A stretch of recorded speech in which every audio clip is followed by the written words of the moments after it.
Here's a picture of a typical piece of property here in the area that I hunt in. It's a lot of little small farms that dot the landscape. Here's actually 4 pieces of property that are owned by 4 different individuals. We only have access to one of those pieces of property. That's pretty typical along the East Coast. Out west they have access to thousands of acres. Here it's usually in 40-acre tracts, 80-acre tracts, anywhere up to maybe 500 acres. On this actual piece of property we got about a 70-acre 3-year-old clear cut. That's joined up by 60 acres of thick hardwoods, and then we have an 80-acre pasture and about a 45-acre pasture. There's also 2 creeks that join on this property, and there's a road behind us and in front of us. The wind is blowing from the northwest, which kind of makes it at a slight right to left angle from where we're going to actually be calling from. And we also got some houses all around us, and I mean they're dotted all the way around us. And what we did is we went in and we scouted this property a bunch of times, and we just come up that these coyotes were only coming on this piece of property about 3 days a week, Sunday and Tuesday.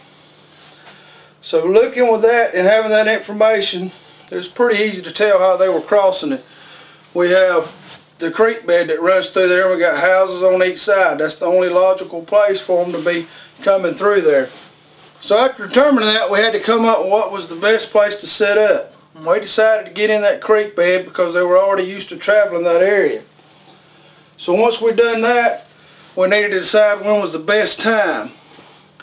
And what we've done in the past is when we got cattle farms or we got houses around, those coyotes will raid those houses, those barnyards, all through where those cattle are at night.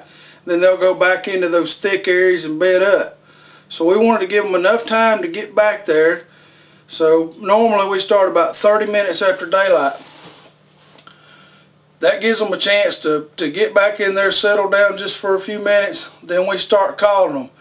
But they hadn't been there very long, so they feel pretty secure about running back where they just came from.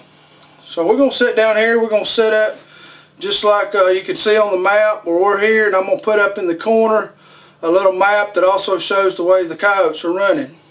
Let's see what happens.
Just seen 3 of them.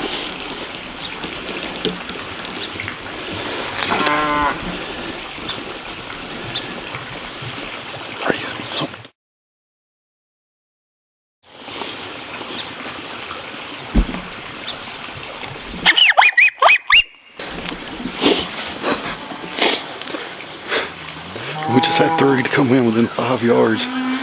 One of them did. I could never get on the one Richard was on.